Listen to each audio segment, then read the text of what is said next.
አድማጭ ተመልካቾቻችን ወደዚህ ቻናል የመጣችሁ የገባችሁ እስካሁን ሰዓት ድረስ እንኳን በሰላም ገባችሁ። ሁልጊዜም እንደምናደርገው ፈጠን ብላችሁ የገባንበት ቻናል ላይክ በማድረግ ሼር አድርጋችሁ ለሌሎች እንዲደርስ በማድረግ የእናንተን ትብብር እንጠይቃለን። እንግዲህ የአብይ አህመድ አገዛዝ ያው ፕሮፓጋንዳ ላይ እንደተጠመደ ነው። ከሰሞኑ በዚህ በኩል ማረኩ፣ በዚህ በኩል ይሄን አረኩ እያለ ሚሊሻዎች ያሰልፋል። እጅ ሰጡኝ ይላል።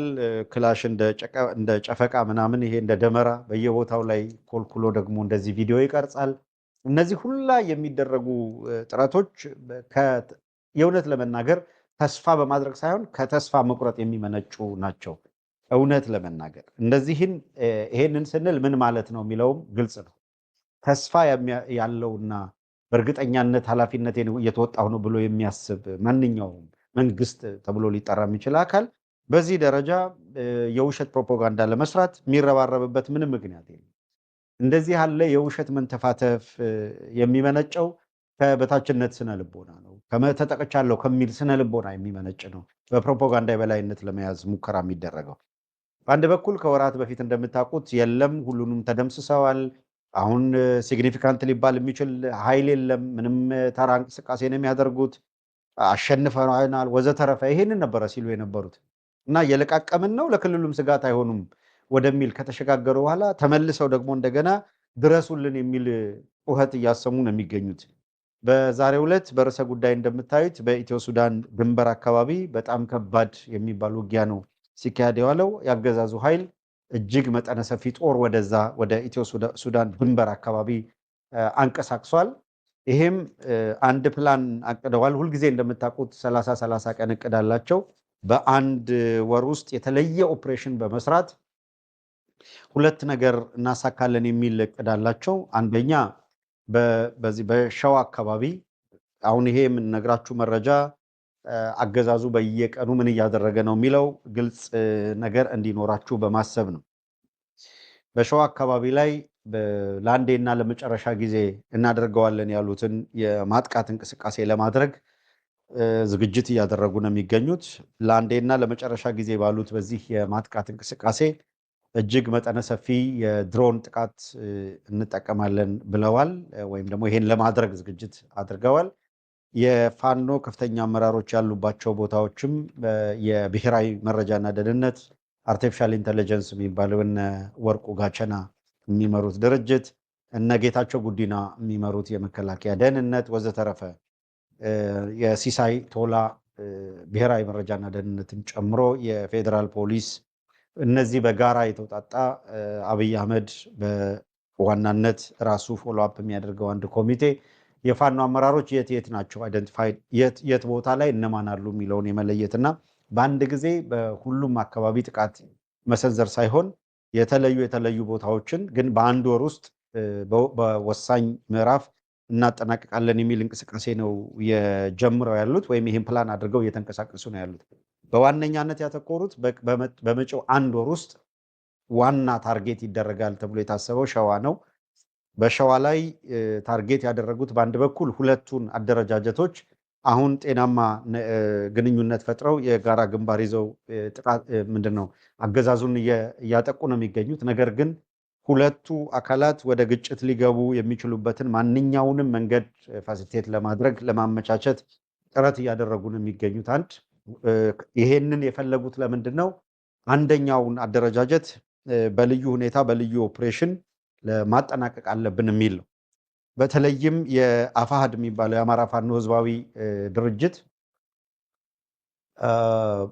በውስጡ አገዛዙ እንደ ኤጀንት አስቀምጧቸው የነበሩ አካላት አሁን ተጠራርገው ተለቅመው ከወጡ በኋላ ድርጅቱ በጥንካሬ ባለውበት እቀጥላለሁ የሚል እንቅስቃሴ በመጀመሩ ምክንያት እንዲያከትም ለማድረግ በዋነኛነት እዛ ላይ የመረባረብ እንቅስቃሴ ነው ያለው። በአፋብኃ በኩል ከአፋብኃ መዋቅር እስካሁን ሎቢ እያደረጉና እያስከዱት ያለ የለም። በሁሉም መስክ ጥረት እያደረጉ ያሉት በጎጃምም፣ በሸዋም፣ በቤተ አማራ ወሎም፣ በጎንደርም የማስከዳት እንቅስቃሴን ጥረት እያደረጉ ያሉት በኤጀንትነት አስቀምጧቸው የነበሩ እነዚህ አምስተኛ ረድፍ የሚባሉት አካላት እነ ማስረሻ ሰጤ ሲሰሩት የነበረውና የነሱ መስመር ላይ ነበሩ ተብለው የሚታሰቡ ከተራውም እነሱን መልቀም ነው። ሁለተኛ እውነት ለመናገር እነ ማስረሻ ከገቡ በኋላ ያደረጉት ከዚህ ከቤት አማራ ወሎም እነ አርበኛ ኮሎኔል ፋንታውን መዋቅር ውስጥ የአማራ ፋኖ ህዝባዊ ድርጅት የወሎ ጠቅላይ ግዛት ቤት አማራ ወሎ ጠቅላይ ግዛት ስር ያሉ የነበሩ እንደነ ኢያሱ አበራ አይነት የተወሰኑ አካላት መረጃ ይዘው ስለተንቀሳቀሱ አሁን እያደረጉ ያሉት በተለይ ጎንደር አካባቢ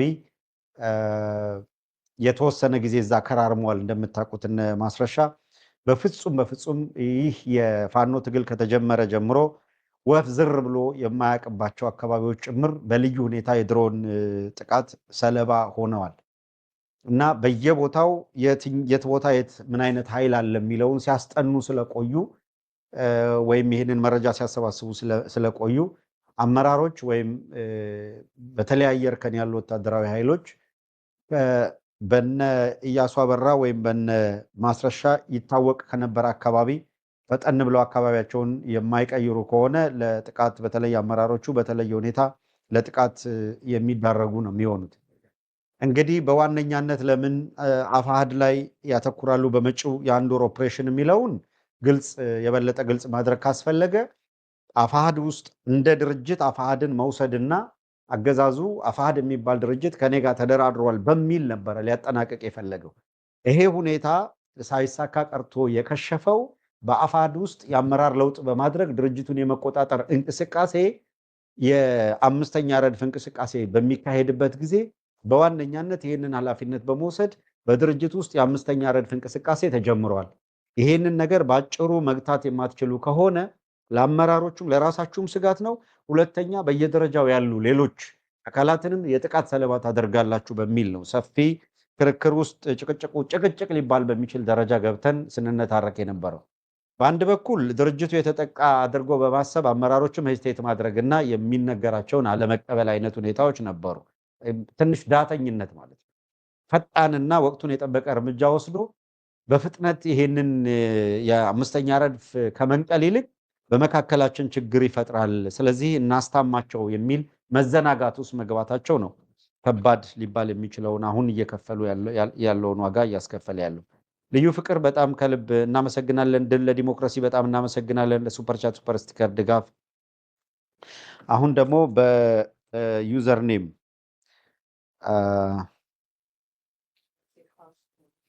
አሴፋርም እናመሰግናለን። አሴፋርም እናመሰግናለን። ብቻ በዩዘር ኔም ነው ላደረክልን ድጋፍ በጣም እናመሰግናለን። ሌሎቻችሁ እንደዚህ ድጋፍ በማድረግ ገዛ በማድረግ ቀጥሉ። እናመሰግናለን በደንብ። እኛ ወደ ትንታኔው አተኩራለሁ። ሌሎቻችሁ ፕሊስ ድጋፍ የሚያደርጉትን አበረታቱ። ሰው ወደ ኪ ፖይንቱ ልምጣና የናሬቲቭ መሰረታዊ ነገር ካነሳም በኋላ ወደ ቀጣዮቹ መረጃ ብናልፍ ይሻላል። ስለዚህ የአፋሕድ ላይ ያነጣጠረው ነገር በሊደርሺፑ አካባቢ ፈጣን የሆነ እርምጃ መውሰድ ሲገባ ትንሽ መዘግየት ቀላል የማይባል ዋጋ አስከፍሏል። አሁን የምናየው ዋጋ ያስከፍሏል ስንል አሁን የምናየውን ኢንቫይሮንመንት የምናየውን ሁኔታ ፈጥሯል።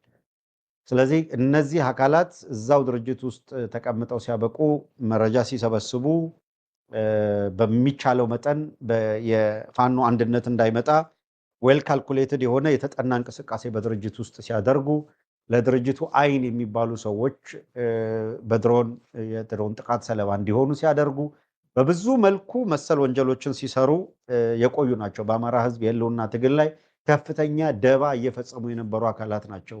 ቀላል ነገር አይደለም ተነቅሎ የሄደው።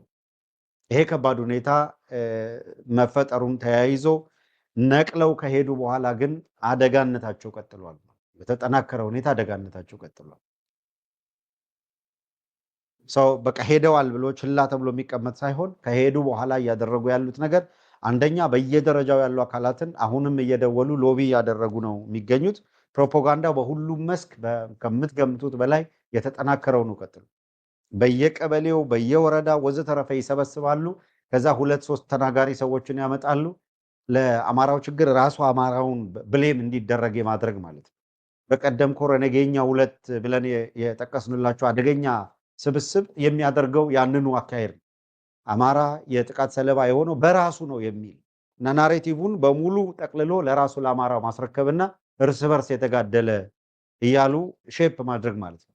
ልክ ሰኔ 15 ላይ ያደረጉትን ነገር ገለው ተጋደሉ እንዳሉት ሁላ አሁንም በእያንዳንዱ ኢማጂን እሁት በአመራር ደረጃና ወለጋ አካባቢ ለተፈጸመው ግድያ አገዛዙ ኃላፊነት ከመውሰድ ይልቅ ለተሰሩት ነገሮች ኃላፊነት ከመውሰድ ይልቅ አይ እዛም የሆነው እኮ አማራውን ነው የገደለው የሚል ናሬቲቭ እነ ብርሃኑ ጁላ ሲያስቀምጡ የነበሩት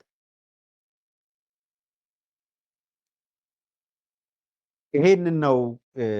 እንደ ግሩፕ ደግሞ አደራጅተው ስምሪት የሰጧቸው አካላትም ሲያደርጉ የቆዩት ይሄን ነው።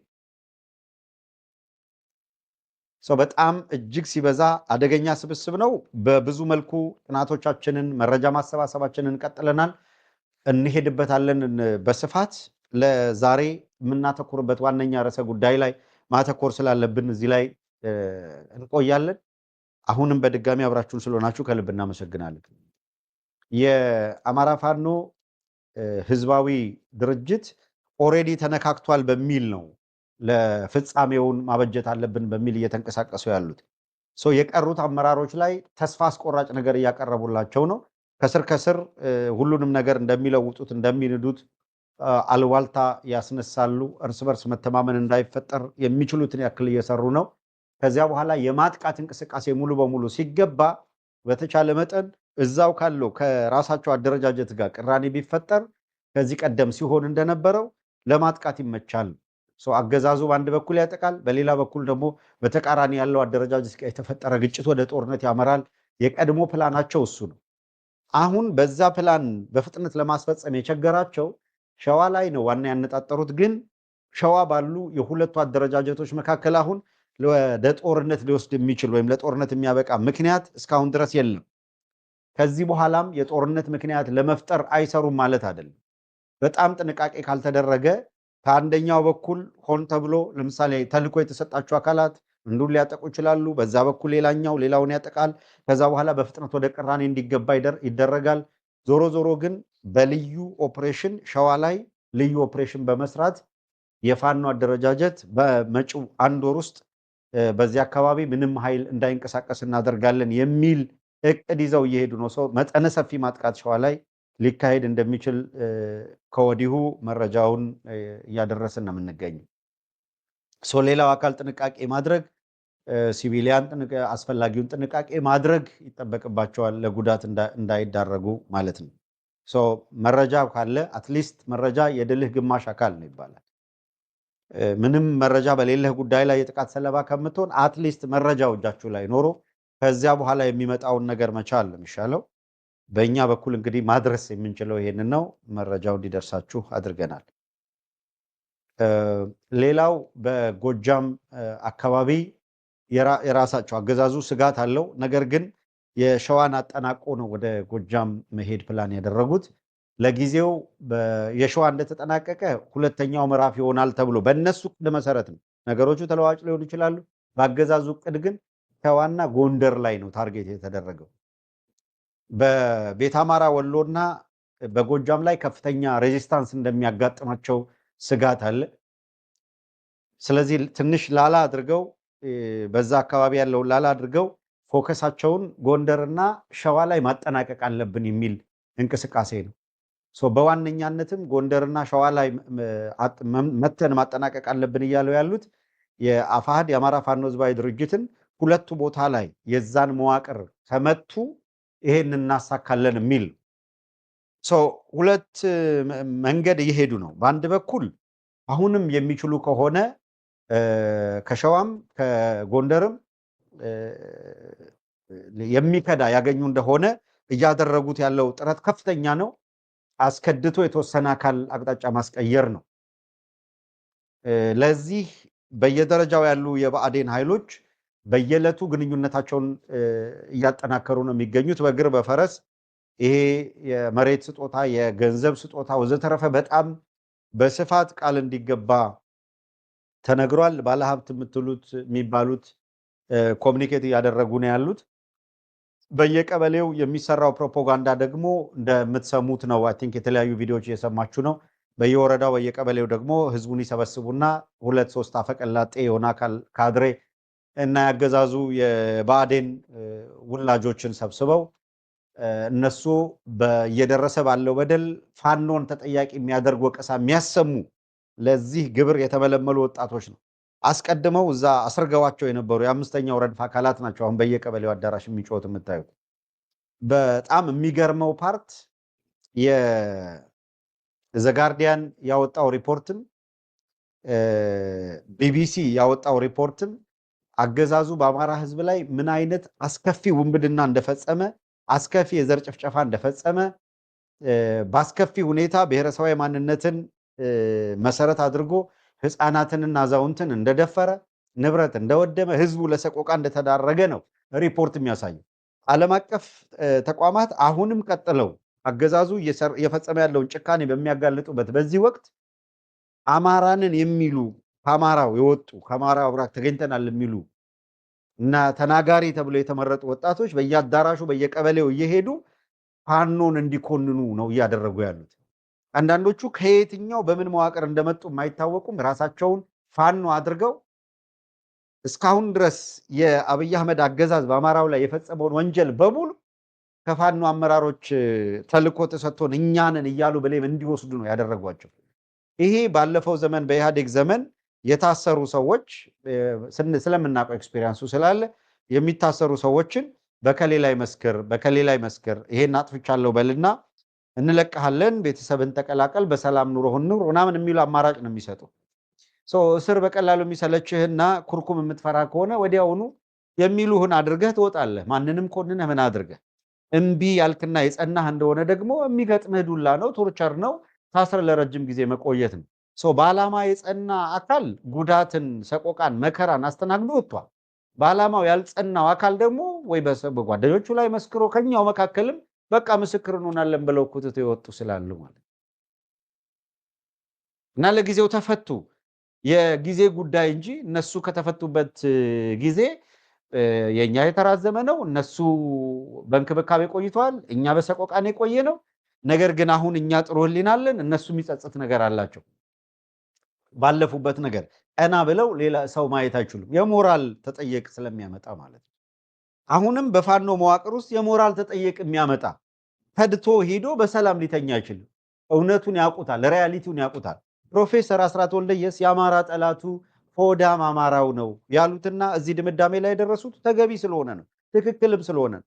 አሁንም የምታዩት ከኦህዴድ በላይ ለአማራ ህዝብ የህልውና ትግል ጠንቅ የሆነው አማራ ነኝ የሚል በአማራነቱ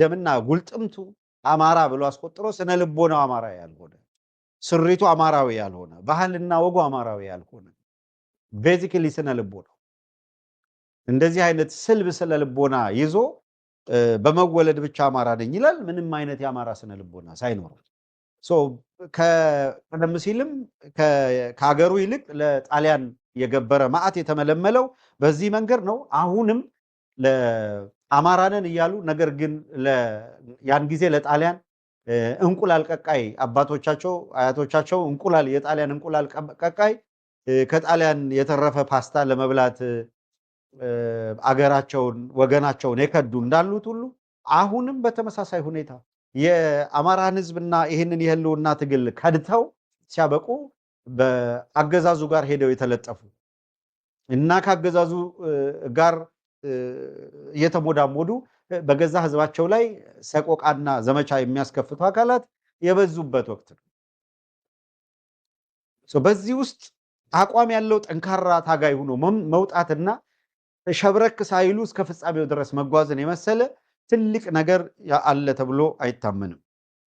አድማጮች፣ እንዲህ ያለው ፈታኝ ሁኔታ ተጠናክሮ በቀጠለበት በዚህ ወቅት በተለይ አፋባሃ የአማራ ፋኖ ብሔራዊ ኃይል በአራቱም አቅጣጫ በጣም ወሳኝ የሚባሉ ከአገዛዙ ጋር ትንቅንቅ ውስጥ የገቡ ኦፕሬሽን ስራ ላይ እንደተጠመደ ነው የሚገኘው። በበርካታ ቦታዎች ደግሞ የጋራ የጥምር ትግልም እየተደረገ ነው የሚገኘው። ሁለቱን ተመልከቱ። አሁን አፋባህ ጠንከር ያለ እንቅስቃሴ እያደረገ ነው፣ አገዛዙን እየፈተነ ነው። አገዛዙ ደግሞ በማናቸውም መልኩ አስርጎ ኃይል አስገብቶበት ለምን ብላችሁ የወሰዳችሁ እንደሆነ አፋሃድ ቀደም ብሎ ድርጅት ሆኖ ወጥቷል።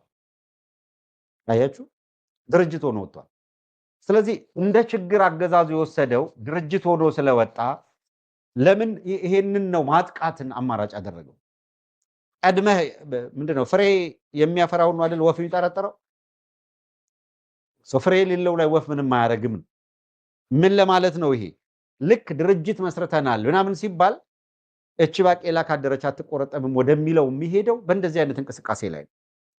ልክ አፋሃድ ድርጅት መስርተናል አለ፣ ተረባርበው የአፋሃድን ለመምታት በየአቅጣጫው ስምሪት ተሰጣቸው።